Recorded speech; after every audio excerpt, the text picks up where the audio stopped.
When I first opened the box to the KG-S88G, my first reaction to this little GMRS HT was, hey, this is really cute. And that was just the beginning. Hi, and welcome to the Gadget Talk channel, where we do reviews and how-tos on a variety of electronic gadgets that catch my eye. In this video, we're going to take a look at the fairly new KG-S88G handheld transceiver, or HT, from Wouxun.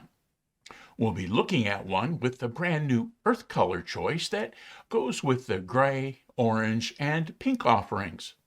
I got this one from BuyTwoWayRadios.com, who offered it for this review. I'll have a link to the radio in the description below. As always, they have no input to the review itself.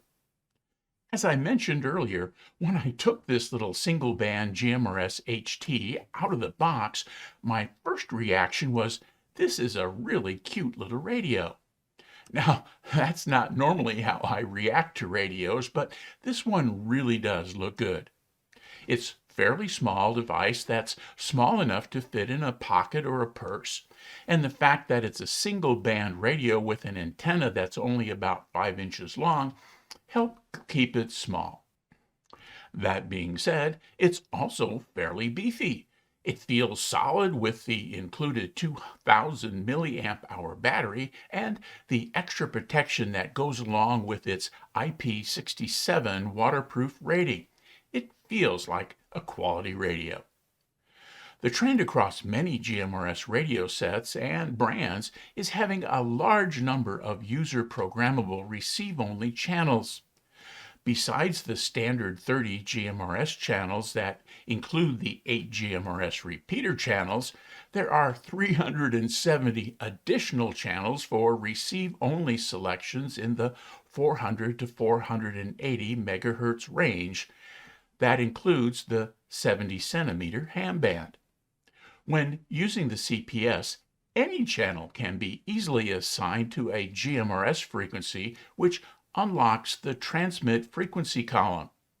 You can select either a simplex or the plus 5 megahertz offset for repeater operations. What that means to you is that you can have dozens of GMRS channels, each with different CT-CSS or DCS codes, without the need to add or change codes using the radio's faceplate and menu system. Now, that's not to say that the KG-S88G's faceplate programming is hard. You can easily add or change codes, add channels to the scan lists, and set other radio variables.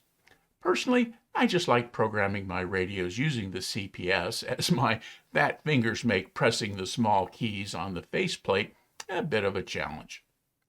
Besides the usual features you've come to expect in even inexpensive GMRS radios, the KG-S88G uses a super heterodyne receiver. These receivers are generally considered a bit better than direct conversion receivers, though you may have trouble hearing the difference when either technique is well done. Basically, the super heterodyne technique converts the input frequency to what's called an intermediate frequency, or IF, that the radio's other circuits can manipulate better. These receiver circuits have extra parts to accomplish this task and are usually a bit more expensive.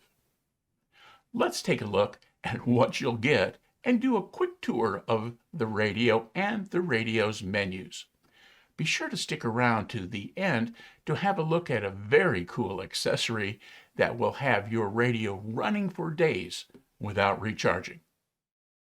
First thing you'll see is we've got the Wouxun user's manual and a customer warranty card. Now, this user's manual is one of the best that I've seen. Wouxun does a really good job at writing their user's manual. All of the menu items are explained in using real English and not a bunch of radio jargon. The major operations are described, and overall this is just a really good user manual, and it's worth your time to spend a little time reading through it to understand how all this stuff works if you're new to GMRS HTs. So here we've got the charging cradle and the wall wart for the radio. The wall wart takes 110 to 240 volts. It outputs 12 volts at about half an amp. So this is the charge. You notice it has the three little touch points there, contacts, which match the touch points in the radio itself. Here are a couple of other little things you'll find interesting. We've got the belt clip that connects to the radio itself, not to the battery. There is little extra screws here for the belt clip and the little thumb screws for the USB-C cover if you choose to use the USB charging point frequently. You know, the screws can be kind of a pain to use.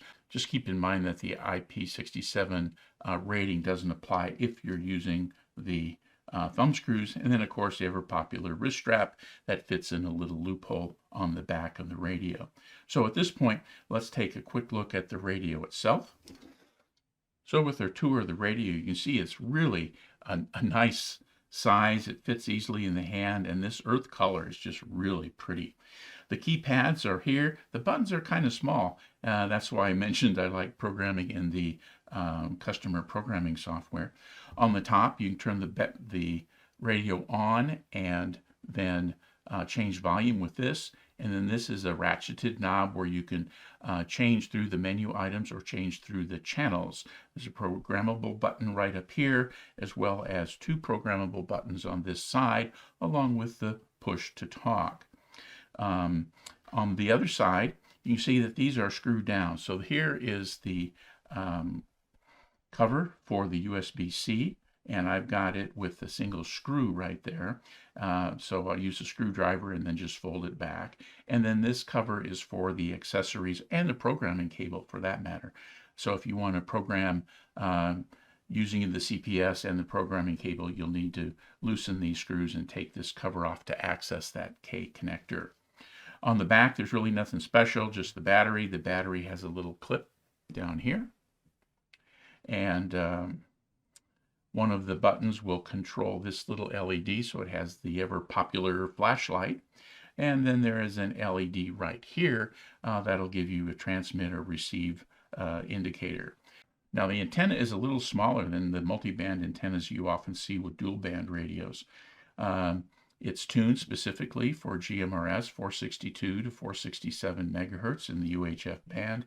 It's got an SMA connector, the male side on the radio, the socket side on the antenna itself, and then it just screws easily in. Okay, so let's take a look at the power on functions here of the radio. Turn the radio on.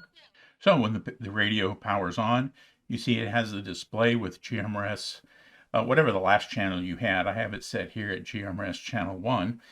To change the channels on this, you simply rotate the little ratcheted knob here at the top. I'm up to channel 4. Or you can just type the channel in. So if I wanted to go to channel 15, I could type in 0, 1, 5, and it moves up to channel 15. So that's channel control here on the radio. Now the menu system works pretty typical for most of the radios, both ham and GMRS. Then as you go into the menu system, which is the green button, goes into menu. This is choice number 1. If I wanted to make a change to it, I'd press it again. And then to change the level, I use the rotating knob and work through the level of squelch that's appropriate for your area. Mine is usually channel 3, so I go and press it to confirm. It says enter, and it goes back to the menu setting. And then I can just work my way up through. So I've got transmitter power that I can set, wide, narrow, repeater mode.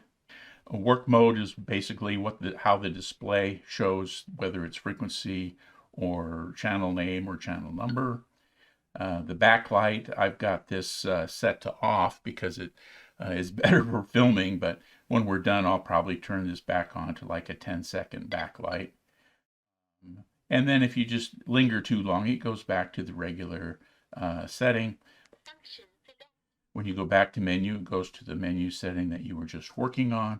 And then to exit the menu, you press the back button, and it goes back to the mode that we have right here. And so that is pretty handy and pretty typical.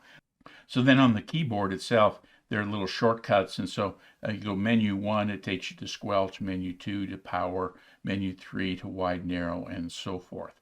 So all in all, the programming of this is very typical of these kind of small handy talkies, and they're really pretty easy to do. Now let's take a quick look at the power output of the KG-S88G.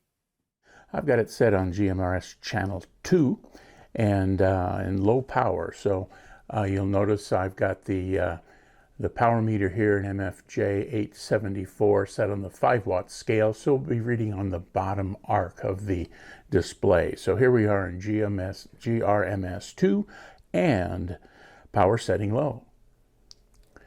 And so we've got about 0.2 watts on low power setting.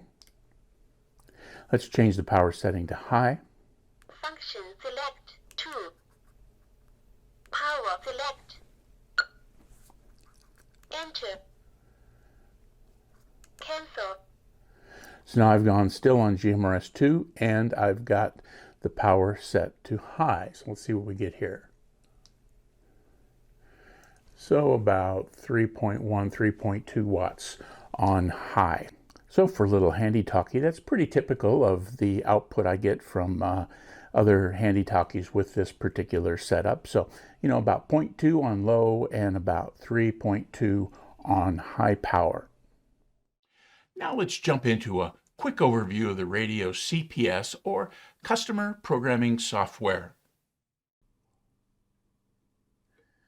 Okay, so here is the CPS for the KG-S88G.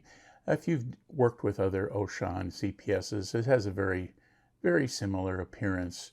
I have my radio connected to the orange Wouxun programming cable, and the radio's turned on, and so we should be ready to go. That's the important thing that we need to keep in mind. The other thing we need to do is make sure in our device manager that we check the ports entry and make sure that we have the driver running and we know what port it's talking to, so that the radio and the software can talk together. Now, Wouxun uses the Silicon Labs CP210X driver, and it's in COM3 in my computer. Your computer, it may be different. So I'm going to remember COM3. And so now we've got, we should be ready to go. So I'm going to move here into edit and see that I can read, I can write, and I can go into my optional features. In the setup, I can use my COM setup, which is where I'm going to find my port selection, choose my language, help about, and then here, over here on the left side, we've got the typical file drop down things: new, open, save as, and exit. So let's go here to setup, into COM setup, and we've got COM3. It recognized COM3, it's got it selected, so we're good to go there. Now the next thing we're going to do is we're going to want to read into the software. So in this case, we're going to read, and so we'll press read. Well, press start. My radio is flashing, and you can see that the status bar is starting to creep forward.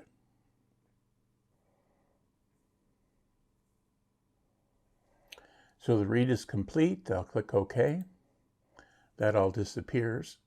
And I've made some changes to this already, but we'll talk about that more as we go through. But I can scroll down, and you can see that I added a couple of local area repeaters. I'm going to add a couple more here in this demo just to show you how.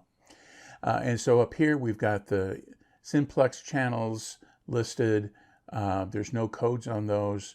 The first 7 are high. These are the interstitial channels. They're on low power and narrow. I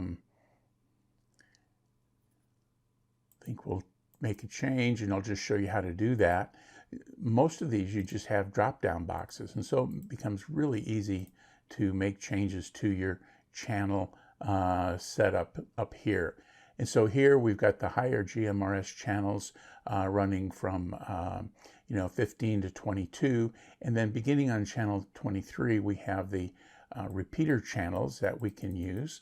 These are the standard repeater channels, and we can program repeaters in to these additional channels, but we need to make sure that we use the GMRS only channels to do that, because those are the only ones that we're going to allow to transmit here with this radio.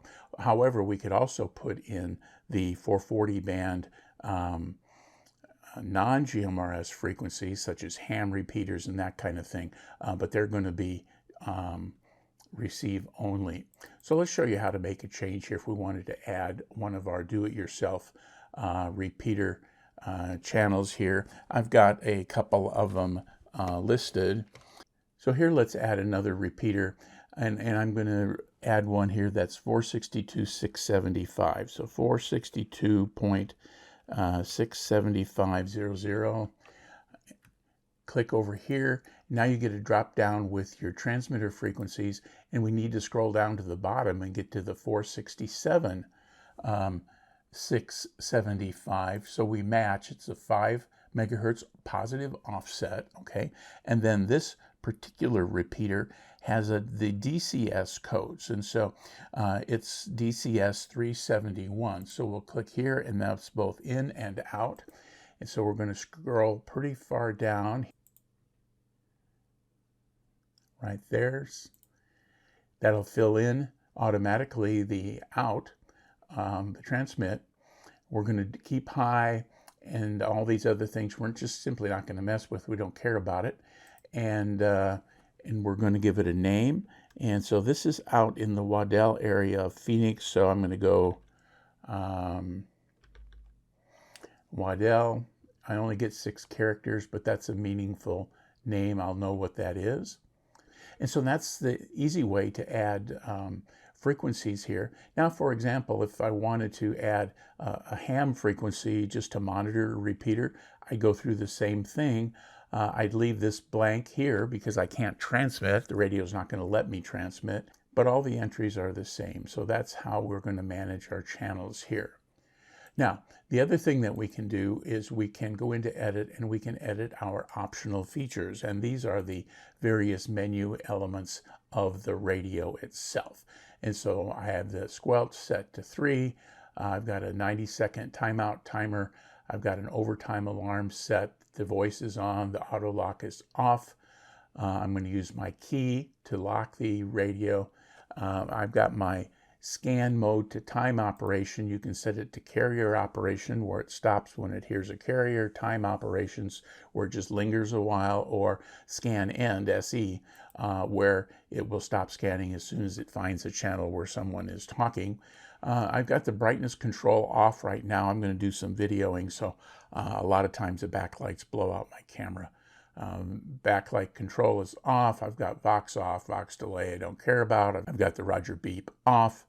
My scan mode selected. All of these are here. All of these are accessible via the radio faceplate, but they're just easier to set here in the programming software. I've got my battery saver on. That basically is just a technique the radio uses to not listen all the time. So there may be a second out of 3 seconds where it doesn't listen, but it gives you a longer amount of receive time, and then the beep beeps the radio when you press keys. And so then I'm going to move over to my frequency mode setting tab here, and I can see on various frequencies what I have set there. I'm not going to mess with this. I'm going to deal with that on the spreadsheet style channel display. And then my DTMF settings are advanced settings in the radio, where if I have a radio where I've got a bunch of radios that I hand out to my family and my business. And so I've got, like 10 radios running around a warehouse or a farm. I can give them each IDs, and I can set these so that when someone presses the talk button on a radio that's set to receive these, it will listen to that particular radio instead of all the other things that might be happening on a GMRS channel.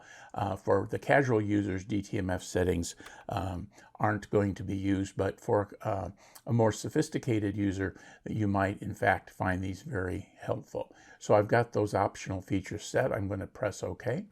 The next thing I'm going to do is, since I'm pretty much done here now, I'm going to go into File and I'm going to Save As. And I'm going to come up with Save As. I've got it in a folder within my computer labeled as the S88G. And when I change these data files, I usually give them a name. So it's the year 2022. It's the 12th month and the 26th day. And it's the S88G. And so that's how I'm going to label this. And so these will sort in order, and it will tell me when I made the change. So I can, revert back and forth to various settings if I decide there's something here that I don't like, or if I want to drop a repeater, that kind of thing. So I'm going to save.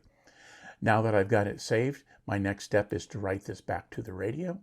Just like before, the dialog box comes up. We're going to press Start.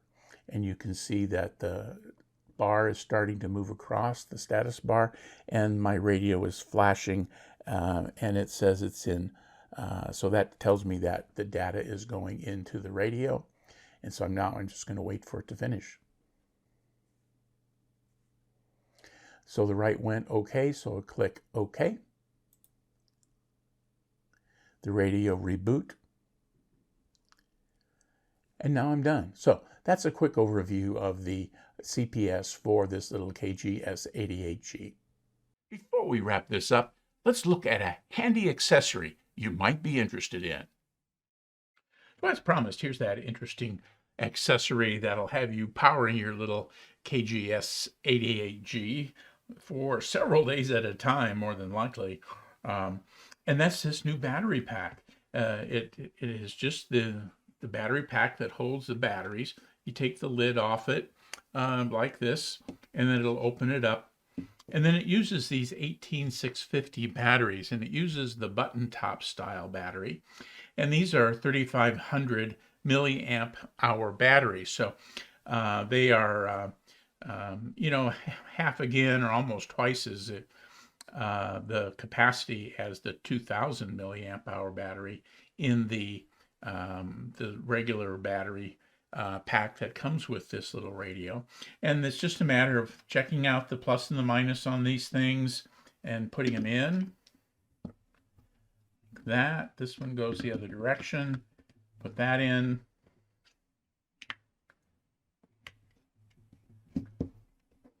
And then putting the top on the case, just like that. And so now that battery pack will fit right in the back of the KG-S88G. Now you notice that it doesn't have any charging ports here in the back. There's just little marks on the case. However, this can be charged if you use the USB-C connector on your radio. Of course, the other alternative is just to buy a separate charger, which you might have already, for these 18650 size batteries. A USB type charger for one of these kind of batteries is about $4 or $5 on Amazon. And one of the interesting things I found when getting a flashlight for my RV is that if you look around a little bit, I was able to get a combo pack with the flashlight, a 2-battery charger, and 5 of these batteries, 5 or 6 of this size batteries for about $22. And so, with the charger and the flashlight, it was like getting the batteries for free.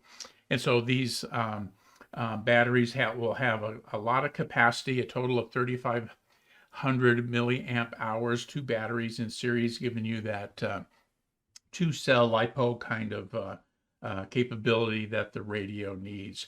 And so that's kind of the bonus here, and that is this new battery case that is available at buy2wayradios.com, as are the batteries themselves if you want to just get it all in one purchase from them. So that's a neat accessory to add to your radio kit. There are a couple of things you need to think about when getting this little single band GMRS radio. First, you won't be able to tune in the 2-meter ham band or the MURS band in your receive-only channels, and the radio won't receive NOAA weather channels. They are all in the VHF band, and the KG-S88 is a UHF-only radio. Same with broadcast FM stations. Second, the IP67 rating means that using the typical accessories such as the earplug Secret Service style headset or a speaker mic is a bit more of a challenge. Same with accessing the very cool USB-C radio charging port on the side of the radio. Both these ports have covers that are screwed down tight to maintain the water barrier. They can be loosened and opened, but while open, the IP67 rating goes out the window. In fact, the KG-S88 comes with some small thumb screws. You can replace the flush-mounted screws holding the cover over the USB-C port for easier access. The IP67 rating is not valid when using the thumb screws, though. I haven't had this radio for months and months, so I can't speak to the overall longevity of the KG-S88G. What I can say is that this is a solid, well-built radio that would be great for the user that is looking for a quality mid-level GMRS radio for their club, business, or family. Its rugged construction and IP67 rating make this a go-anywhere GMRS radio that should stand up to all kinds of outdoor uses such as hiking, camping, outdoor community service events, and the like. It costs a bit more than entry-level GMRS radios, but the Wouxun brand is known as a step above manufacturer who produces quality devices. My experience so far is a big thumbs up for the Wouxun KG-S88G GMRS HT. Again, thanks to BuyTwoWayRadios.com for providing the device. If you're a bit confused about using GMRS in the repeater mode, join me over here where we'll go into some depths to help you better understand GMRS repeaters. Hey, if you found this video helpful, please be sure to hit the subscribe button and click the bell icon to be notified when I post new videos to the Gadget Talk channel. Thanks for watching.